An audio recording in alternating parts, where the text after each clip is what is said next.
আসসালামু আলাইকুম রহমতুল্লাহি ওয়া বারাকাতুহু। গরু চুরি করে বিএনপি নেতা ও তার স্ত্রীর ভুরি ভোজনের আয়োজন।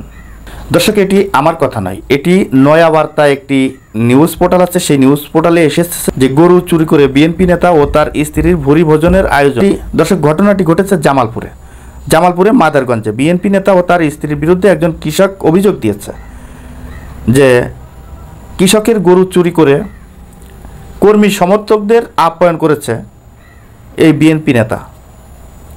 এ ঘটনায় পুলিশ দুইজনকে গ্রেপ্তার করেছে। শনিবার 11 জানুয়ারি বিকেলে তাদেরকে আদালতে পাঠানো হয়েছে। গ্রেপ্তারকৃতরা হলেন স্থানীয় বাসিন্দা সুমন মিয়া 40 বছর ও কসাই বজলুর রহমান 35 বছর।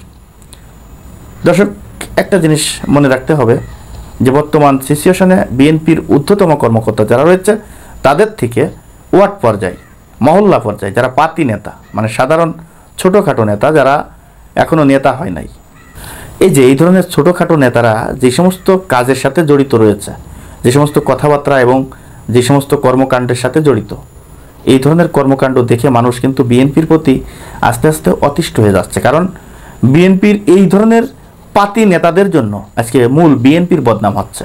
তাই বিএনপির এই বদনাম সামনের দিকে যেন আর না ছড়ায়, এজন্য বিএনপির এই মহল্লার যেই ওয়ার্ড পর্যায়ে, যেই ইউনিয়ন পর্যায়ে যেই সমস্ত নেতারা রয়েছে এদের বিরুদ্ধে অতি দ্রুত ব্যবস্থা নেওয়া উচিত। তা না হলে বিএনপি আরও ক্ষতিগ্রস্ত হবে।